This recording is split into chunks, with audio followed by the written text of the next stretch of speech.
Okay, well, welcome. Welcome to our Provo City School District Speaker Series event. Tonight, we are extremely excited to be able to have this amazing panel join us this evening as we celebrate Black History Month. If this is your first time joining us on our speaker series, this is, I believe, our seventh speaker series that we've done up to date. We started last year, and the whole basis of the speaker series is to kind of help us come together as a community to better understand who we are, and to kind of learn about maybe some of the things that make diversity so wonderful as we get to learn about people and from the many different cultures that we have, and so it's more of a celebration. So we're excited to be able to come together again and to talk about Black History Month and some of the various issues that our Black community experiences. And so hopefully this will be a wonderful evening of learning and as well as celebrating diversity. So my name is Brian Yazzie. I'm the Diversity and Equity Coordinator for the Provo City School District. I myself am Native American. I'm a Navajo from northeastern Arizona. So I'm definitely an Arizona boy, and still trying to get used to snow and cold weather. I'm still not there yet. So I'm still not a fan of snow, and let alone shoveling snow. So when that happens, been here living here for 5 years now. I don't know if that's ever going to happen, but we'll see. But anyway, this is a wonderful district that the Provo City School District is, and a great community, and it's been wonderful to meet and make new friends, and so, like I said, hopefully we'll keep learning. And so I like to again express my thankfulness for everybody to be able to join us, and so what we're going to do is go through some quick introductions, and then we'll go right into the agenda. So we will start off with Yvonne, since Yvonne is the chair this year of our Black Advisory Committee. And so Yvonne, if you can kind of just share with us a few things about you. Sure. Yeah, my name is Yvonne Sabimana. I go by Madame Baraketse in the district. I teach first grade in French immersion. It's my sixth year. I'm also an advocate for anything anti-racism and really to educate the community about being more inclusive, about other people of different races. And I'm also a mother of four children. Three of them are in the Provo School District. And so this is something I'm really holding to my heart. And I'm also helping in the community with an organization, a local nonprofit that educates about African culture. Thank you. Thanks, Yvonne. And I apologize before we get going. I Recording in actually progress. forgot to hit the record button on the Zoom, so luckily I just remembered. So I apologize for that. So next person, we'll go with the next member of our advisory committee, Amber.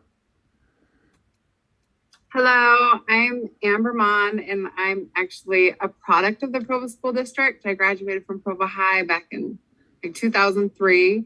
I'm a mother of three girls. They are biracial, and I am learning in this process that their experience is not going to be the same as mine. And so I need to make sure the efforts that they are seen and they are heard, and that when things aren't okay, or things that there's the miscommunication, that I'm speaking up and that we're educating like our teachers and our staff and other parents on like representation and making sure that our, my girls and other students like them are seen. Well, thank you, Amber. Welcome. Glad you could join us tonight.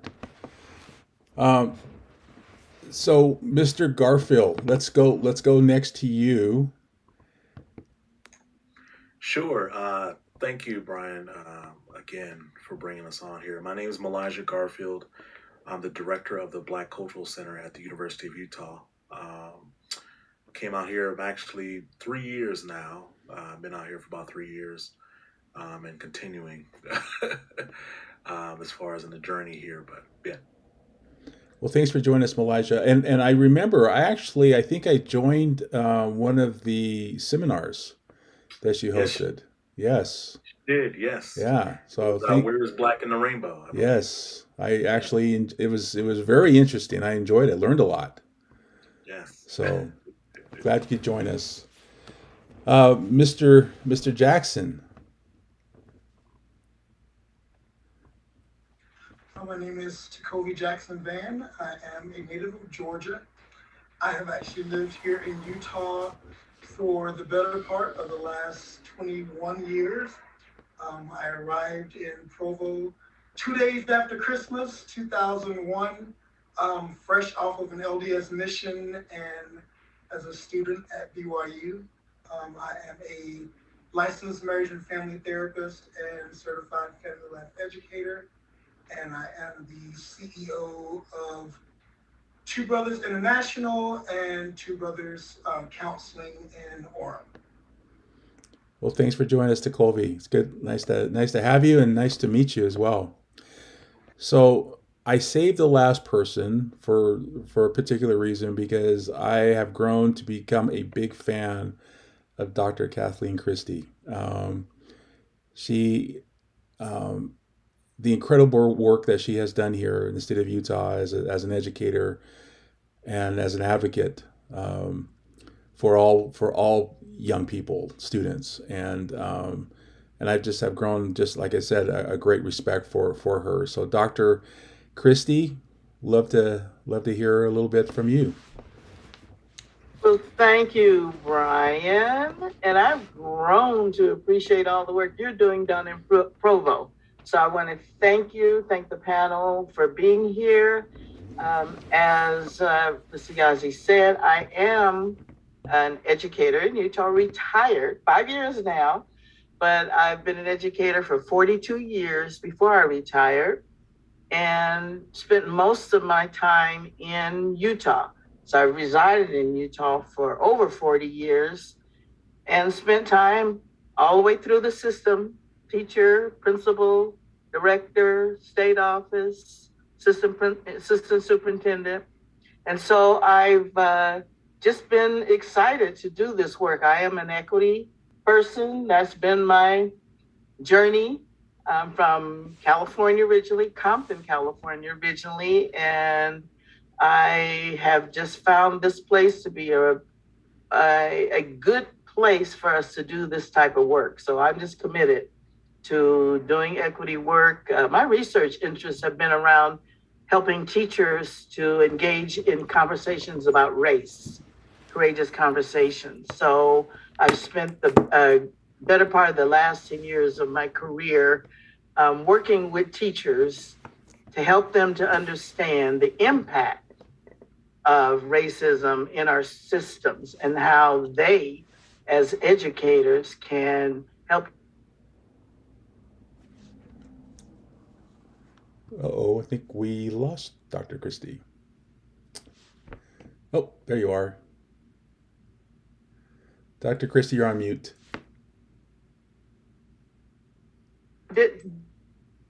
My internet is so unstable. Did I leave? Yeah, well, you froze, and then it Okay.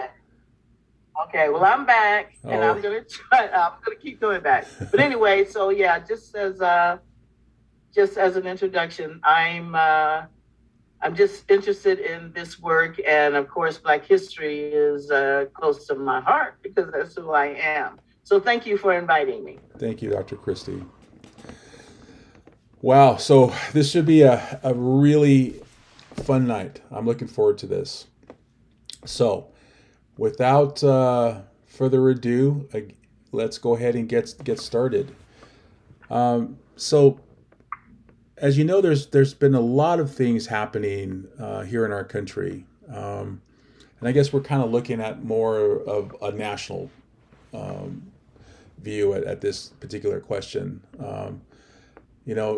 With definitely the murder of George Floyd, I think has brought awareness which has always been here, but it has just, I think, gone to a whole different level. And I think in a good way, because I think it's definitely has helped a lot of folks that maybe wasn't quite sure about um, being involved in social justice. I think more people now are more active, which I think is a good thing. So with this particular question, I'm going to ask you I think with all of that though, um, I've seen a division kind of happen within our country as well. There's a lot of different things that I've been disappointed in, and just I think I've even struggled at why why a created division has kind of occurred here in our country. And I'm just kind of curious what your thoughts would be is why is there a great division between racial groups in the United States? And so, Dr. Christie, I'm going to start off with you with this right out of the ballpark question is what are your thoughts on this from your experience of seeing our country?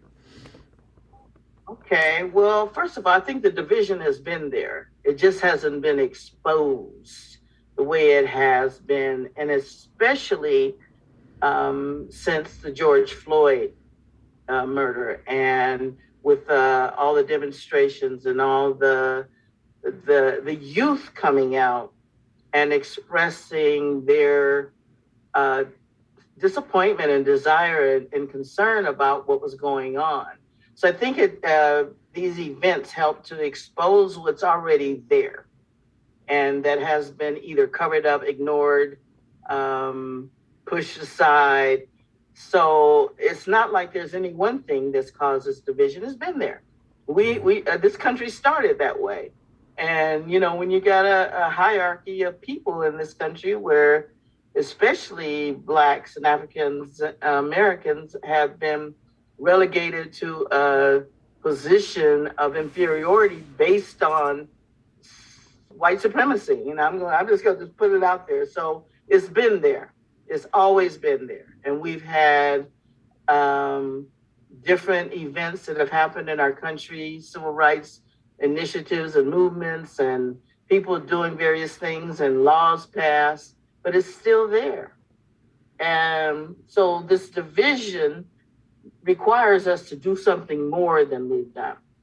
And I think that maybe, I have hope that maybe with this exposure, a little bit more so that we can come to a different place. But it's there, nothing. And I just left a meeting just now where people are claiming that the work we're trying to do with ethnic studies is causing more division. It's like, come on now. Division has been there. It's not like what we're trying to do is bring people closer together, bring some unity. Yeah. Let's bring some understanding, some empathy. So anyway, yeah, that's my response to that. Okay. Well, thank you. Malijah, what are your thoughts about that question?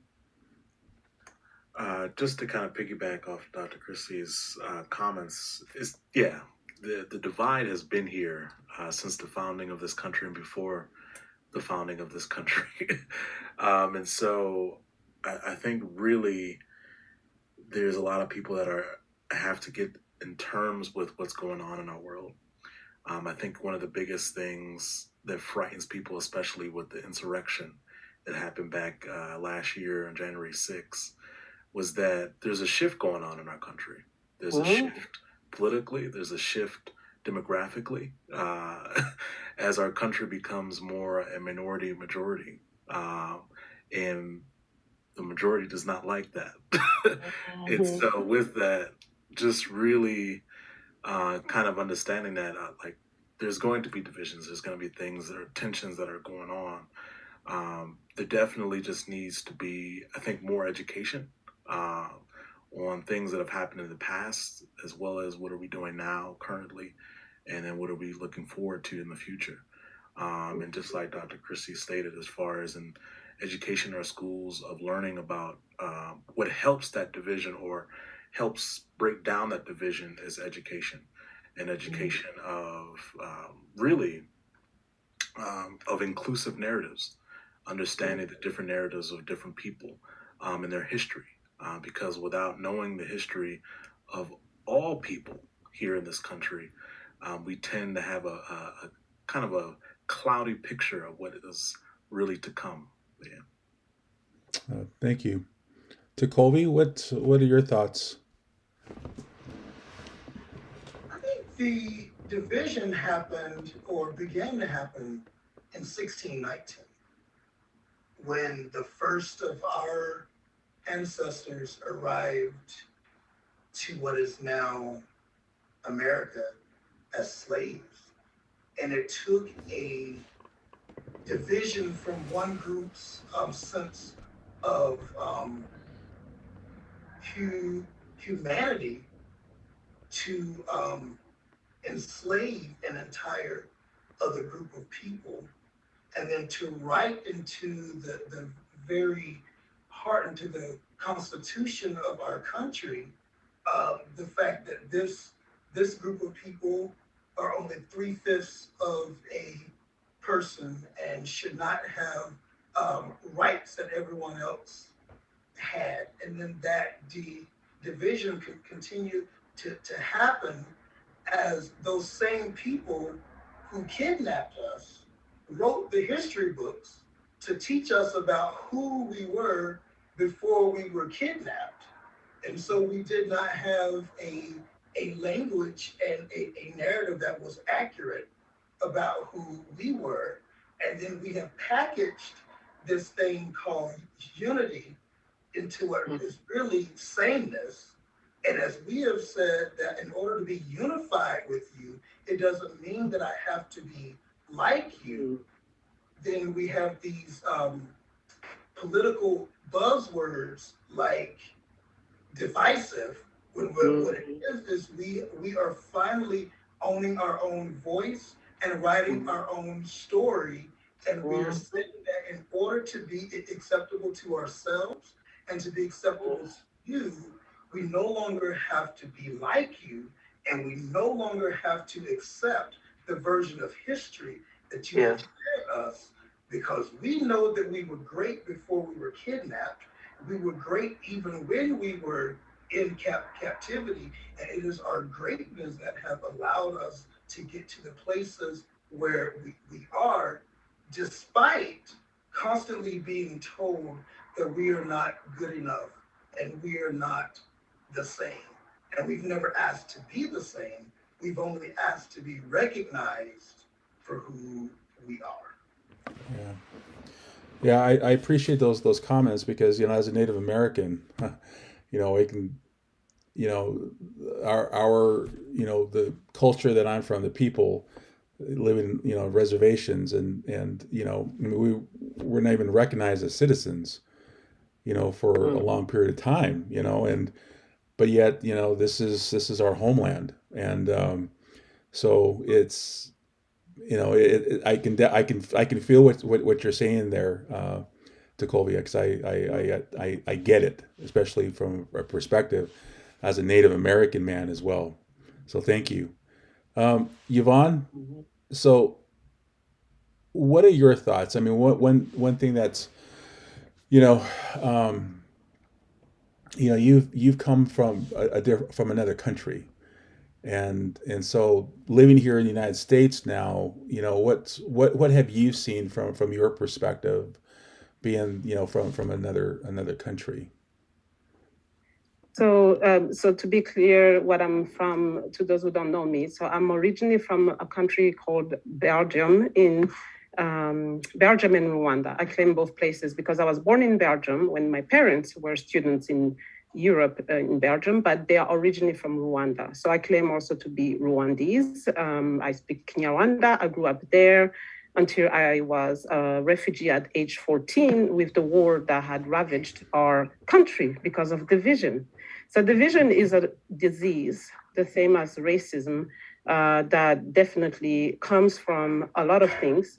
And when I hear my fellow friends here talking about how division started in the United States, it's exactly how division starts in many countries. And when I came to the US, one thing that struck me was to see how that the system really has kind of encouraged that division instead of helping with the fact that not only African Americans were brought here by force, you also gave your example of being a Native American.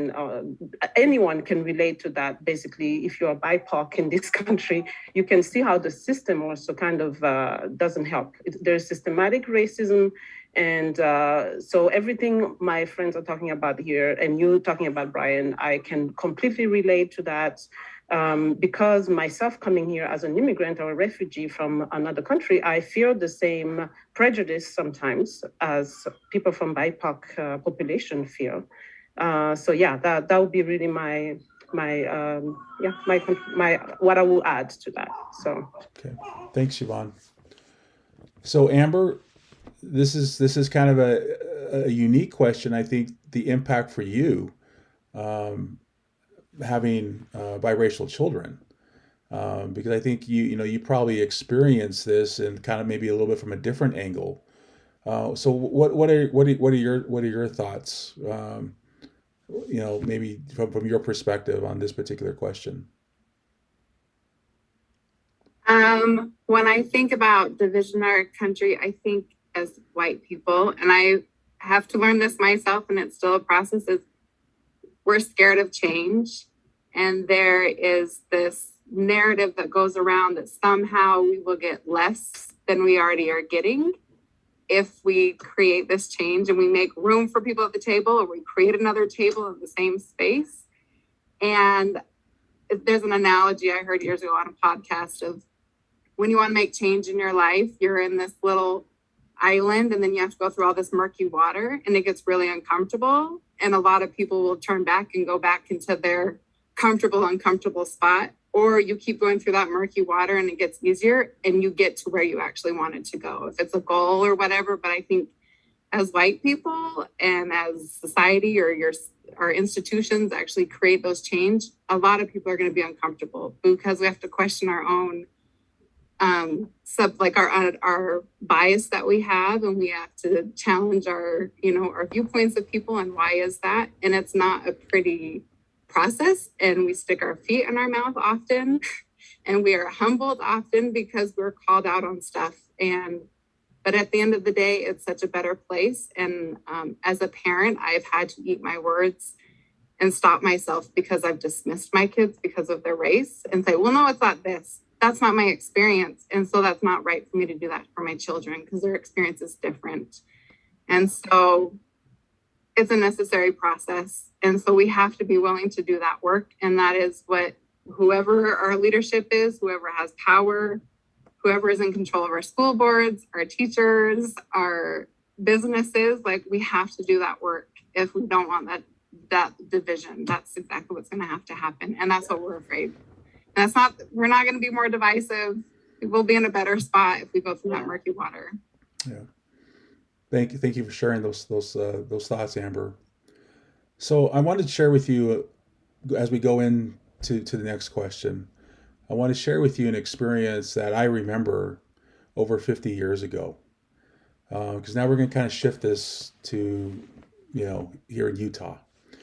So my parents both graduated from BYU back in 71. And so during that time, I was about 5 years old. And it was during the summertime, and I was playing with my friends like 5-year-olds would do. We were playing kickball. And the ball went over into a neighbor's yard. And I was the one closest to this ball. So I opened the gate. I went in to get the ball, and I heard this man yelling. And he comes running out of his trailer. We were living in is a trailer park, and starts yelling at me. And of course, I'm 5 years old, trying to figure out what's going on. And I remember the words, and the thing is, I remember what this man looks like today. 50 years later. If there was a sketch artist that, you know, I sat down with, I could probably give him a whole description, because that moment that's triggered and something that's been in my memory for over 50 years. Basically, what he said to me was, "Get the hell off of my yard, you dirty Indian." Okay, 5 years old. Of course, I had no idea what that meant, other than I took it literally, as a 5-year-old would, that I was dirty. Okay, but you know, of course, I got scared because he was yelling, so I went and grabbed the ball and quickly, you know, threw it back to my friends, and I ran home. And I ran home, running inside the house, and I, you know, going into the house, you know, saying, "Mom, mom, mom." And what's going on, Brian? And I said, I need to go take a bath really quick, because that man down the street he said that I was a dirty Indian.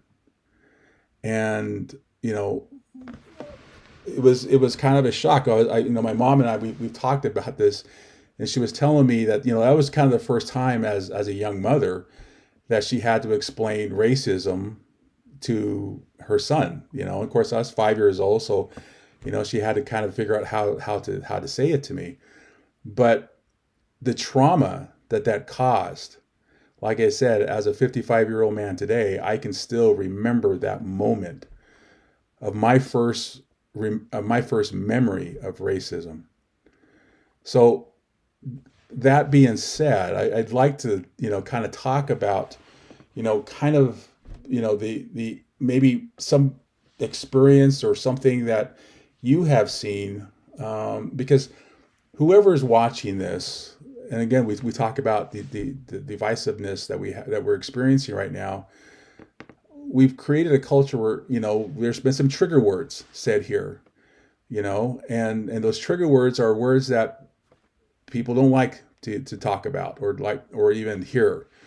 And so this is something that, you know, is happening. And I guess as a person of color, you know, I want to just ask this question of what your thoughts of, have you experienced, being people of color, have you experienced any, you know, forms of racism while you've lived here in Utah, and how have you dealt with that? You know, some of you have been here in Utah for a long time. I've only lived here, you know, for 5 years, and then of course when I was young for a couple of years, my parents were finishing school. But how have you experienced, and how have you kind of have dealt with those experiences? So let's, Dr. Christie, let's go back to you. I mean, what would you you know, say with that particular question? Oh, I've experienced it in many different levels. And one of the things that I've come to recognize is there's a lot of explicit stuff going on, you know, with racism, where people will say things or do things, you know, the microaggressions, the macroaggressions, all those things that happened to me as a woman of color, where people have discounted who I was, what I know, what I could do. The name calling issue that I think our kids are experiencing today is something that it is just, it's out of control right now, I believe. And for some reason, there are people who feel that they can do and say some things nowadays that maybe they wouldn't have said publicly. So I think we've got some really racist behaviors that have just been unleashed. And I think it's just the sign of the times, you know, whether it's the fear, whether it's the, you know, all the visibility of all the issues that have come to the forefront, whether it's all the hate groups that have sprung up. I just think and for me to see those things remind me of days gone where I thought we were through all that. So, and I say all that to say that in addition to those overt expressions, a lot of it is covert, is implicit, it's not direct. And so unless you're paying attention, you really let it go by, or you may not address it, or you may say, huh, did they just say that because I'm black? Or, so it causes you to think about, and then maybe go back and challenge. And so what I've learned to do is like, and I'll say something, or somebody wants to touch my pretty white hair. Oh, no, you won't, but it's those things that that people just feel comfortable doing. And so, yeah, I think we face it every day. I think I face it every day, and I just have to, and I can't. I'm not a violent person, but I do react. I have to react. Malaysia, what do you feel? What are your thoughts on that? Thank you, Dr. Christie. Oof. So my position on this, I would say, so I'm in a unique position. With my position of being a director of the Black Cultural Center at the U, I've dealt with a lot of racism and prejudice. We just had last month a bomb threat to the Black Cultural Center from a racist. I've got in my 3.5 short years here, I've gotten death threats. I've gotten threats to say that all black men should be hung because they're raping and pillaging our white women here in the state.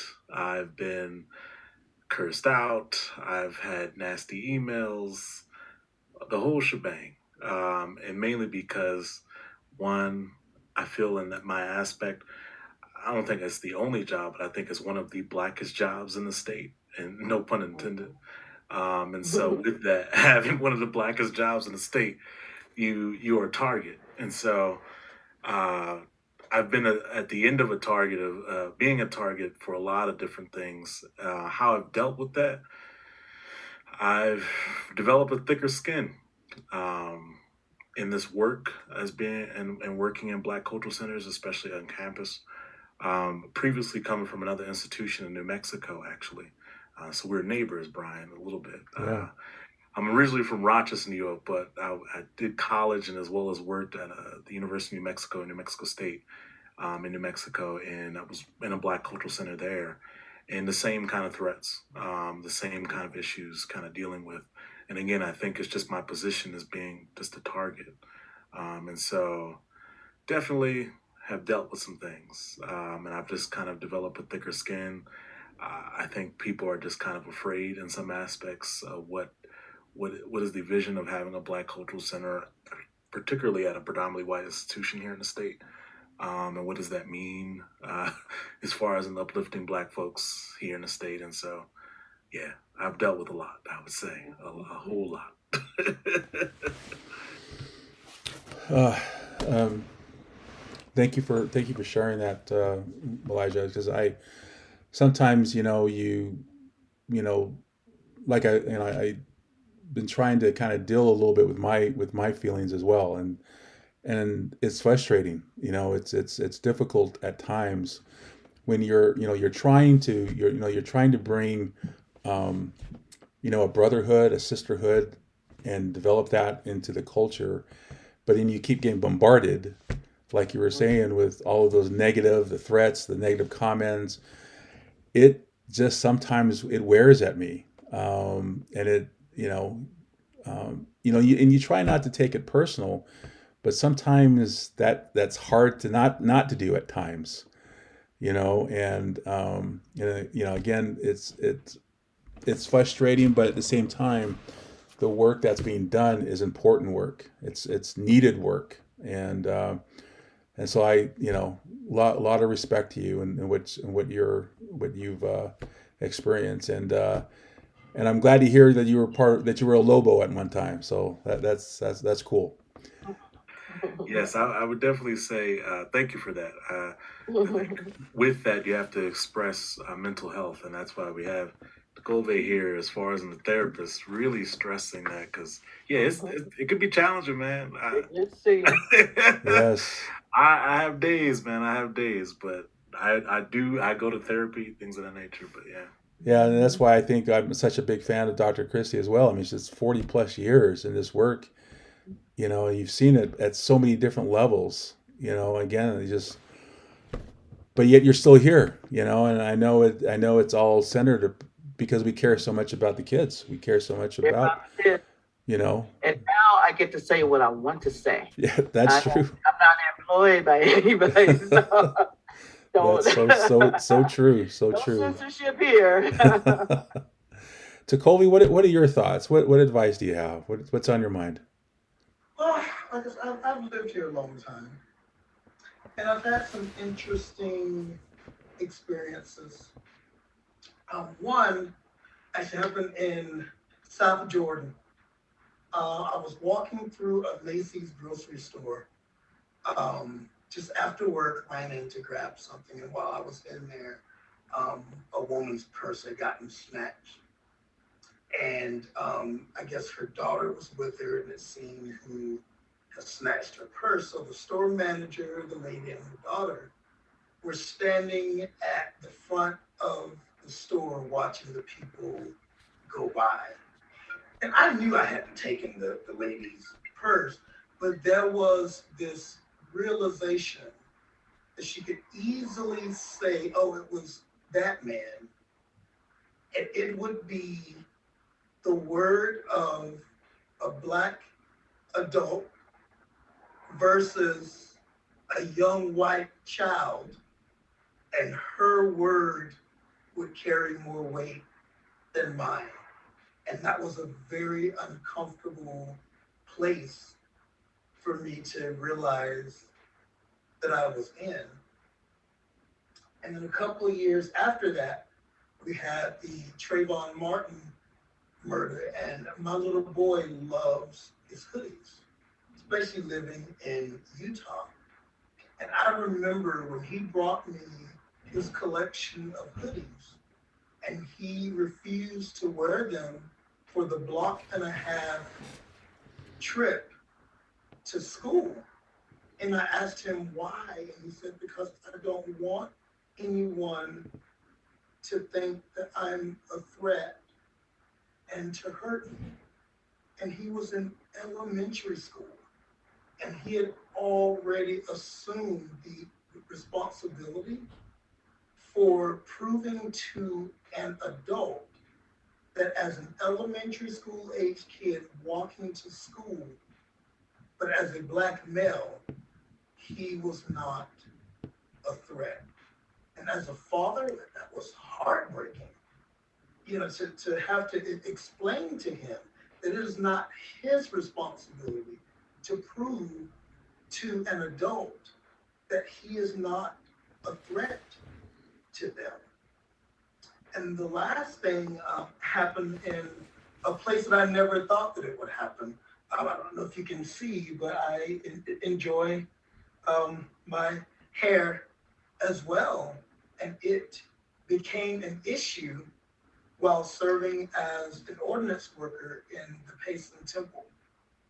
And in fact, I'd actually gotten released as an ordinance worker because of my locks. And it took a couple of phone calls and an entire policy change in order for people to be comfortable with me wearing my hair in a place where we are constantly taught that all are alike unto God.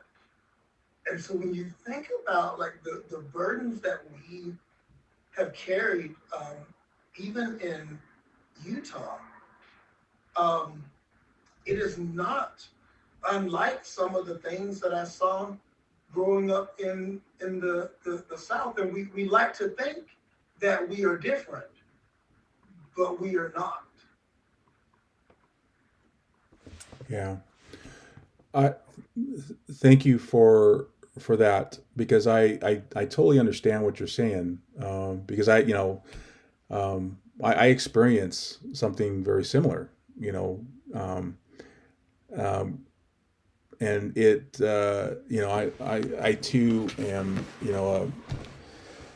somebody that is very strong in my faith, and I think that's where it's been very difficult for me, is to understand why the division, why we have the anger, but it's something that's not taught. It's not taught in any faith or any culture, but yet we want to treat people in, in a mean, hurtful way. And that's what's so, I think, so discouraging for me, is trying to trying to cope with that it gets difficult at times. And I'll come home and just share my day with my wife when I've had one of those difficult days. And sometimes, it's just, I get emotional. And I don't know, maybe because I'm getting older, I'm not, I think that thickness of skin is probably getting thinner and thinner these days for me. But I guess I'm just seeing things a little bit differently. But that's where I think I get disheartened sometimes. And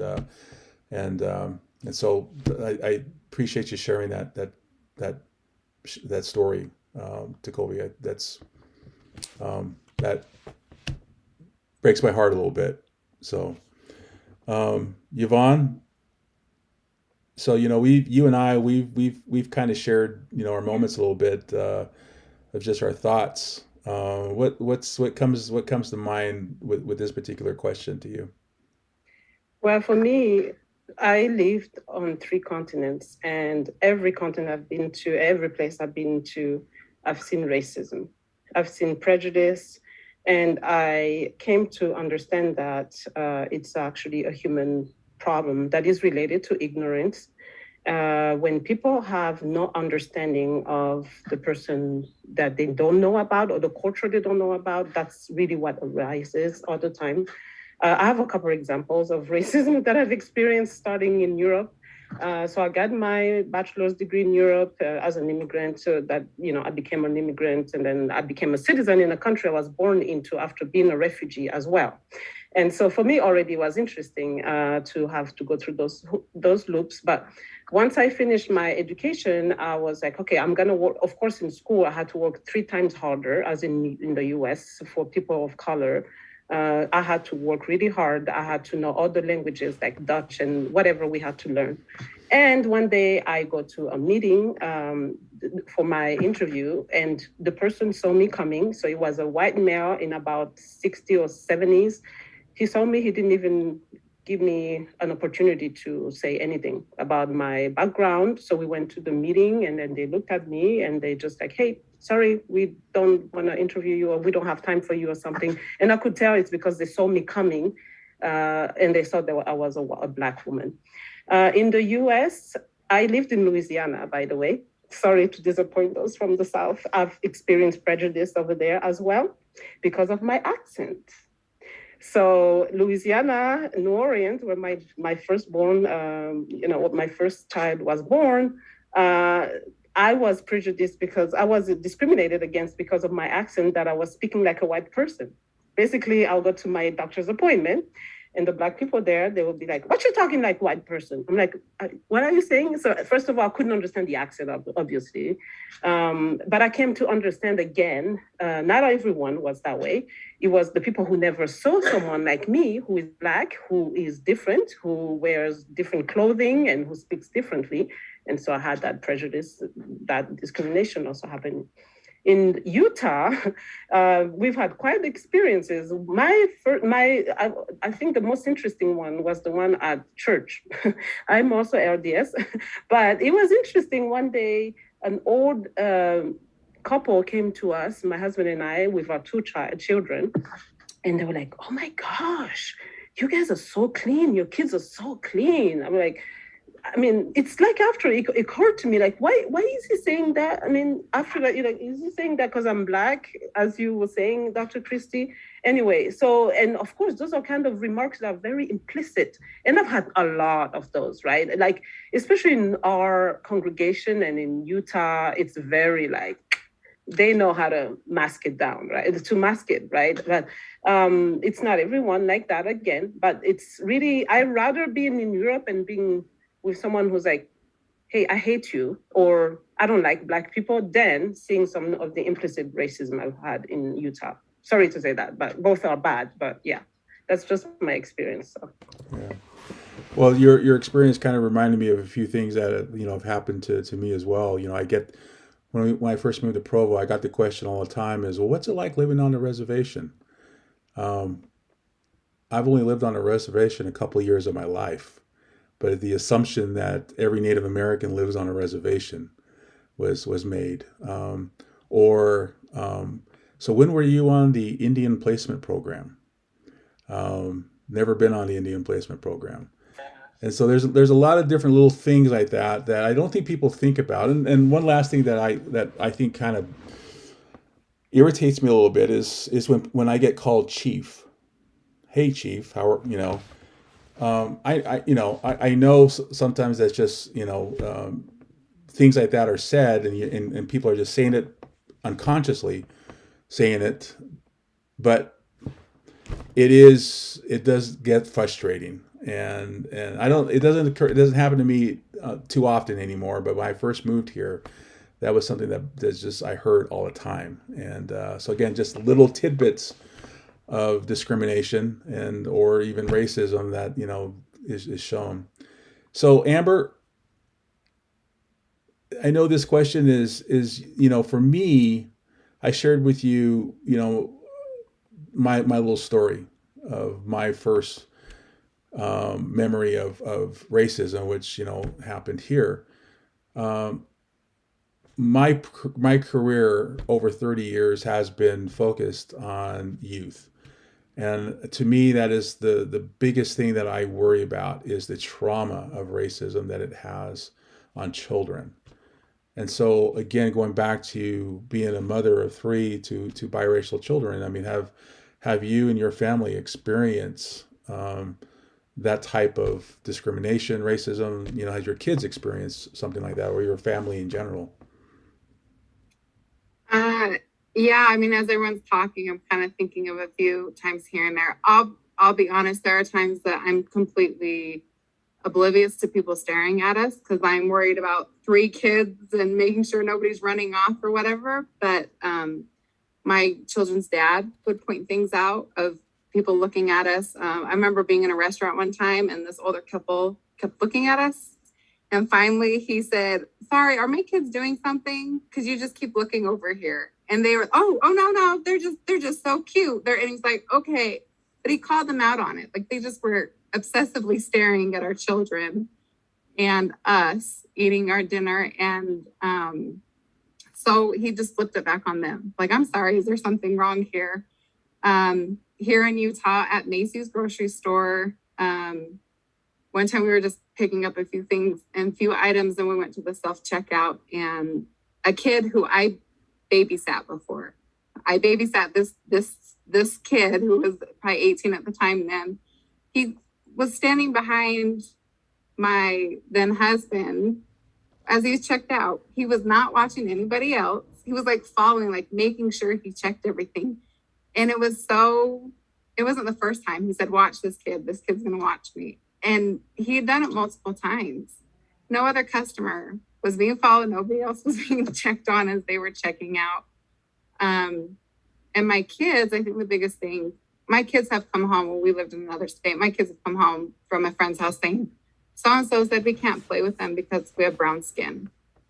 And they were so confused. They're like, "What does that have to do with anything?"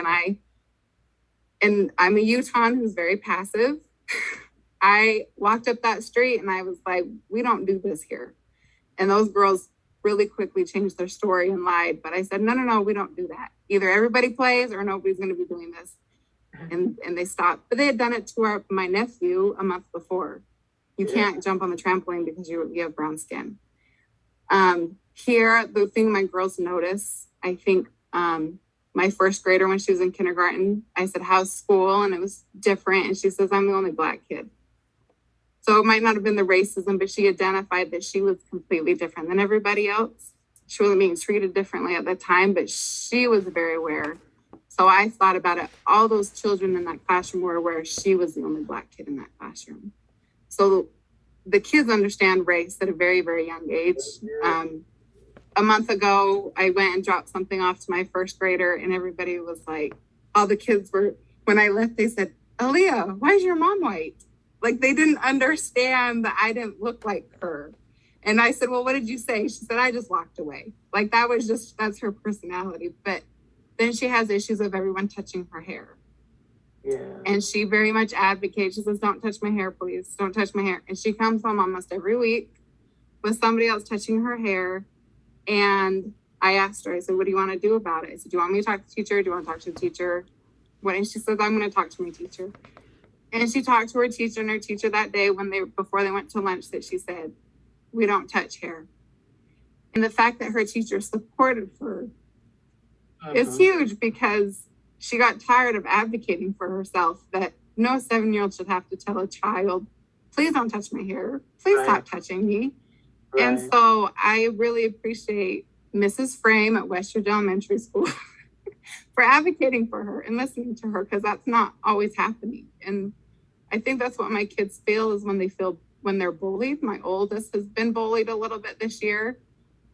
And it comes to that questioning of, I hate my hair now because they say it looks like ramen noodles, or why are they doing this? And I'm the only Black kid, so that's the only thing I can figure out. You know, when we ask what's wrong with us, my kids just directly, they don't want their hair anymore. They've always loved their hair, and it starts to build up. And so I have to keep advocating for my kids, and I want teachers and administrators to keep advocating for our children, so they aren't having to build themselves up and defending their identity and what they love about themselves. So it's really small right now, but I don't want it to turn into a bigger issue where my child stops loving herself. And that's where teachers have got to increase their knowledge of the diverse kids in our classrooms, that they understand what our children are going through. And to be the only Black or the only other child of color in the classroom is hard. I mean, it is. And so we've got to help our educators to understand their role in advocating, Amber, for your child, for our children, for those children that feel like they're the only ones, or they have nobody supporting them. That's key to all of this. You know, we had the young lady, Izzy's, there's a bill for her now, but the bullying, the racial harassment, all of that, we've got to put that in check. And that means that we all have a responsibility, including our classroom teachers, to address and advocate for all of our kids, especially our kids who are feeling alienated and marginalized and nobody understands them. So I appreciate those words, Dr. Christie, which I think goes into, the next question. First of all, Amber, I want to say that Mrs. Frame is actually a neighbor of mine. So she is an amazing lady. But Dr. Christie, I think the points that you made, let's shift that. Okay, so we've talked about a lot of things, a lot of powerful examples, and again, last summer, or again from George Floyd's murder to where we're at today, I get a lot of questions asked to me from the community, from those that, what can I do? Especially in 2020, the summer of 2020 was really an interesting time, and I received messages, "Brian, what can I do? Where do I fit in all of this?" And so we would talk, and I would share with them some thoughts that, it's all about getting involved, and we need to get involved. We need people to stand up for each other. And so I guess that's kind of what we were kind of going into, Dr. Christie, with your comments is, what advice would you have for people, whether they're teachers, administrators, community members, what do we need to do to begin and to keep working on eliminating racism in our schools and in society in general? Yes, I think it has to do with, it's everybody's responsibility to learn something. It's we call them now, with our white allies, we call them co-conspirators. You got to learn something. The burden can't always reside with Black people. You know, that's it. Everything falls on us to teach you, to help you understand. So do some reading. I'm part of a book club now, and this is with some white people across the country, and we're reading the 1619 Project. Well, you know, in addition to me learning a lot, they are as well. So you gotta extend yourself, get out of that comfort zone, that space that you're in, get rid of the fear. You gotta learn something. And you know, and that's what it's about. You gotta extend yourself. You gotta attend some workshops, take some classes, do webinars, whatever it takes, but you got to expand your knowledge base. Yeah. And you have to be able to relate to people without, even if you do make mistakes. You know, I have friends, they say, well, can I say this? I'm like, just say it, girl. I'm going to tell you what you shouldn't be saying. But, you know, you got to get out of that comfort zone. And that's what, you know, we just got to be able to come together and have conversations and talk and, you know, just put it on the table. Yeah. No, I totally agree with that. Malaysia, what are your thoughts? Yeah, I definitely agree with Dr. Christie. We need more conspirators.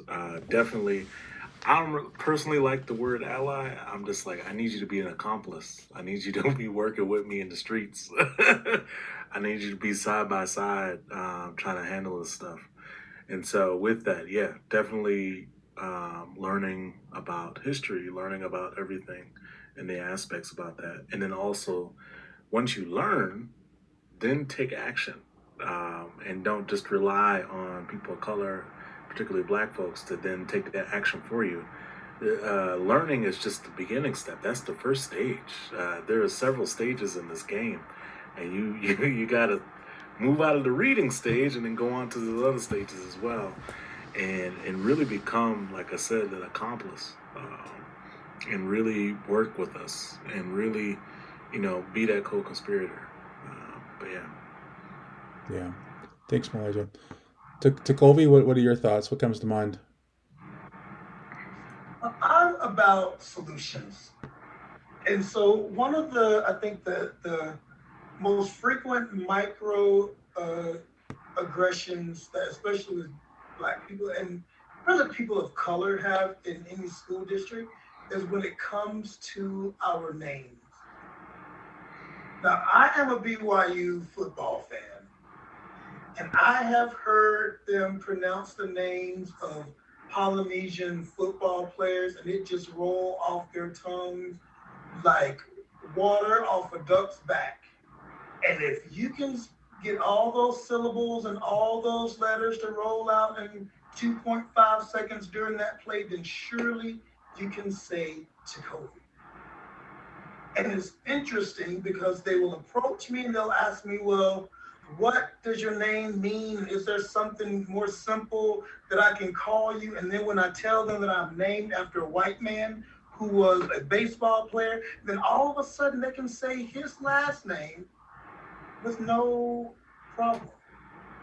If it means that we need to send a pronunciation guide home with parents before school starts so their kids can practice the name of their classmates, then do it.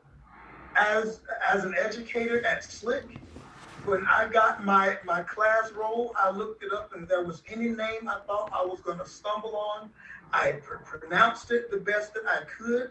And then when I got to that name on the first day of class, I told my student I'm going to pronounce it the best way that I can, and then will you correct me if I get it wrong?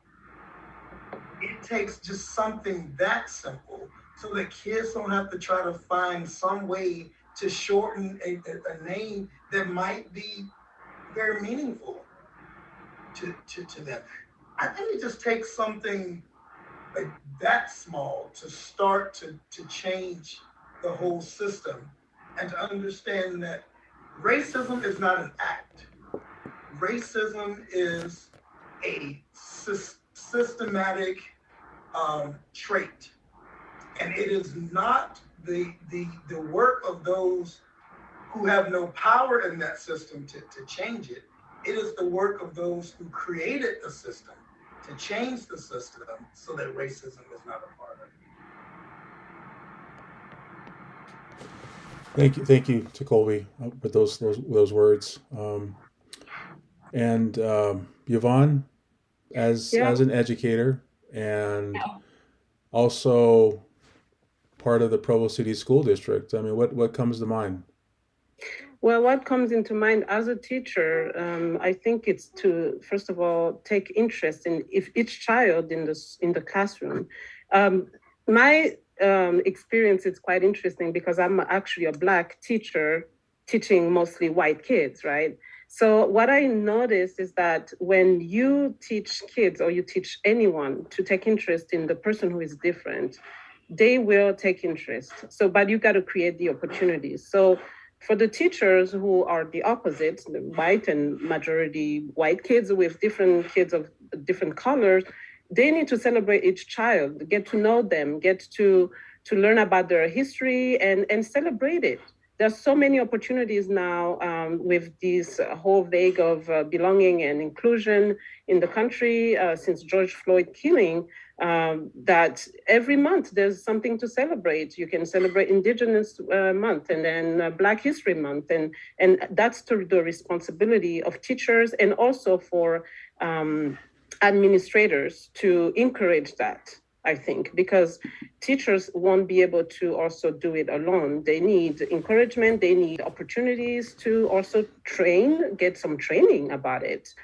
We have some training in the district, as you know, Brian, REACH training, for example. That's something myself 2 years ago when you presented at the professional development, I thought that was really amazing because that really applies to not only kids who are Black, but kids of color. And so I think there needs to be some, as Dr. Jackson, you were saying, we got to take action. It's not just about saying, oh yeah, racism is there, we want to eradicate it. No, we got to take action about it and really intent action, like with real solutions. And training is definitely key as well in district or educational setting. So. Thanks, Ron. So Amber, what's from your perspective? You shared some really important things. You've been here in Utah from a parent perspective. What would you tell other parents that what they should be doing or need to do? When I think about so I think about the school district. Brian, you've set up these DEI committees in our school district, and go sit on one. We're part of the Black Advisory Committee. We need help and we need advocates in every single school. So join a committee. I think also for teachers, diversify your books, diversify your lesson plans so that every child's home is represented, every child's family dynamic is represented, that every Mrs. Frame, once again, my daughter got a book for Christmas and it was I've Got Christmas Spirit, and it's a little Black girl character, and my daughter got to see herself. That's never happened before in any book that my kids have ever received. And so being very intentional about what you're bringing in the classroom, not just what's the popular book on Amazon or what's recommended. As parents, go buy books, go Google books by Black authors, children books with Black characters, anti-racism books. Like, I have a whole bookshelf of things and audibles that if it's recommended, and if it's too heavy, then just read a fun book by a Black author. Like, we have to unroot that somehow it is less than, that the best music, that the best art, that the best books are these white authors or artists. And we have to change that narrative of saying that like everybody who contributes in our world has value and it's great. So as parents, get Black dolls, get the toys, be intentional about who you talk to at the park in a play group, who is in your ward that might not look like you, your neighbors who might not be in your ward and they speak different languages. We have to be intentional about our actions so that we tear down our prejudice that we have of other people. I try that so hard with my kids, and I encourage that with teachers. I give them books with characters of color for teacher appreciation so that they can, my kids can see themselves. They can pick a book that looks like them. So it starts with really simple stuff.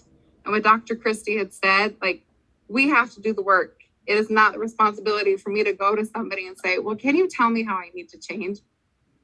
This system was created by white people. We are upholding this racist system. We have to be the ones that are dismantling it. It is not on the burden of Black people, Indigenous people, Hispanic people. It's our responsibility to make this world better. So do the homework, Google it, message me if you guys need somewhere to start. I will help do that labor for people. It is not fair that we keep putting it on other people. Thank you, Amber. Appreciate that. So, folks, we've come to the end. This hour has flown by really quick, and I've, have a lot more, so many more questions, and we could probably keep going on and on and on. So again, I really appreciate your comments. I've learned a lot tonight, and I appreciate your perspectives and just I guess even tonight has made me I think a better person, and a lot of things I've heard I'm going to implement in my personal life as well. So I thank you very much for that. So as we come to a conclusion to this, I want to give you just a few seconds to just kind of express whatever is on your mind right now and that you'd like to share with the folks that are watching. And so in this few moments, what comes to your mind? And so I'm going to reverse it because I'm going to end with you, Dr. Christie. Okay. So Amber, we're going to go reverse this time. So Amber, what final thoughts do you have? Well, because we've talked about religion quite a bit, because this is Provo, I heard a devotional talk, I think last year, about compassion and how that leads to healing. And I come from pioneer ancestry, and the great compassion that I have for the trials that the pioneers went through. And we need to learn and look at our history and have that same compassion for Black people who were enslaved during the Jim Crow era, and through Native Americans not being recognized as citizens, or the Chinese in the early 1900s not being able to be citizens anymore. We need to learn that history so we have a deeper compassion. And when we have that compassion, we can heal and we can have more love for people. And that's where healing begins. Thank you, Amber. Yvonne, final thoughts? Yeah, my few words. So in 1994, in Rwanda, a lot of people were killed because they were different. So coming from that extreme experience of seeing what racism can lead to, I also have hope in the future that if people take time to learn from each other, there is a better hope, obviously, for the future. And racism will definitely be decreased in our schools, in our homes, in our communities.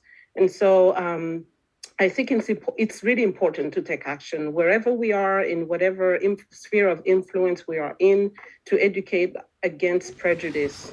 And I will end with Maya Angelou quote. She said, "Prejudice is a burden that confuses the past, threatens the future, and renders the present inaccessible." So it's our really responsibility as educators, as parents, as administrators, to make sure prejudice doesn't happen in our communities, and educate about it. Take the time to do it. Be intentional, as Amber was saying. Thank you. Thank you, Yvonne. Takobe, any final thoughts? I know it's just kind of my way that I express myself, and it can seem like I am harsh, but sometimes you have to speak it in a way that people can hear it. I'm going to kind of borrow a phrase that we are used to hearing. Sometimes you have to reprove betimes with sharpness, and then afterwards show forth an increase of love. Um, I have chosen to make Utah my home because I know that there are beautiful things about this state, and I would even say beautiful things about this county. But in order for us to be able to see those beautiful things, we have to root out the things that are not consistent with the vision that we have for our schools and for our state. And it would be less than love if I did not point those things out. And I speak about them the way that I do because it is a sense of urgency, because we cannot afford to lose another Izzy. We cannot afford to have another young Black boy feeling the burden of not being a threat to an adult. Um, we are better than this, and we can do better than we have done so that we can be better than we are. Thank you, sir. Appreciate those comments. Uh, Elijah, final thoughts? Yes, I would say the motto that we have in our division here at the University of Utah is that I belong here. We all belong here, no matter our racial difference, no matter our sexuality, no matter our gender, no matter our religious preference. We belong here in this state. And so, with that, how can parents, guardians, community members, teachers, how do you create that place in which people belong? How do you create and cultivate a space where everybody belongs? And so it takes work. It's not something that you can solve in a day or a month or a year. It's going to take some time because we've been doing it for hundreds of years. But really, just taking that step to create a space where everybody can thrive, where everybody can feel like they belong, and it wouldn't lead to divisions. And so, if we can all work together in crafting a space where we all belong and where there wouldn't be microaggressions or prejudices or racism or sexism, that we can all kind of work together and really cultivate a space for all of us. And that's what I'm looking to work towards. And if you want to care to join me, I'm here. Mhm. Thank you so much for that, Dr. Christie. So I'm going to leave you with the moment here to share with us your thoughts. And so, what are you thinking? Oh, I'm thinking a lot, but I really appreciate the thoughts and the sharing that we've had on this platform. I still have hope. I'm the eternal optimist that we can make change. And it's going to take many different strategies. And we've heard some of them. It's going to take all of us to do it. It's going to take white people to jump on and get busy. And I want to promote the idea that Utah we're trying to create a space in Utah for this to happen. So we have an ethnic studies coalition that we have started over 2 years ago, Yvonne and Brian, and we've been working to create that space in Utah where ethnic studies can be taught in our K-12 schools.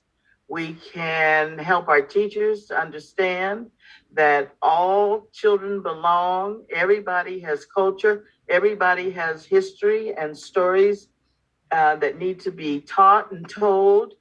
And if we can get this working in Utah, I have that eternal hope. So as a result of this work from the Ethnic Studies Coalition, today, we have a bill that was presented to the Senate Education Committee today. We've got leadership in the Republican and Democrat side that are supporting this effort. So it passed today out of the Senate Education Committee. It was a long shot. We've been thinking all this time that it's never gonna get there. So it's finally passed the Education Committee. The next step, and they're going to waive the House of Representative Committee and go straight to the floor of the legislature. They will vote on this measure, this bill, sometime this week. So I'm encouraging you, those of us who are on this platform, to contact your legislator. What's the bill, 244? Yeah. Right, 244. Yes. Okay, yes. To encourage them to vote yes. This is an opportunity for Utah to take a lead in an area that many states are still struggling with. Some states have already passed it, but Utah, as we've been talking about the issues that we deal with and our kids not feeling like they belong, and in our racism and so forth in our classrooms, this is a step for us. So I encourage you to call your legislators and ask them to support the passing of this bill. Now, it's going to take work. Like Elijah said, it's not going to happen overnight. It's going to take some time. We got a lot of work to do, but this is a good step for us. Thank you, Dr. Christie. And yes, it goes back to all about hope. Thank you so much, everybody, for joining us this evening. Like I mentioned, it's definitely, I learned a lot.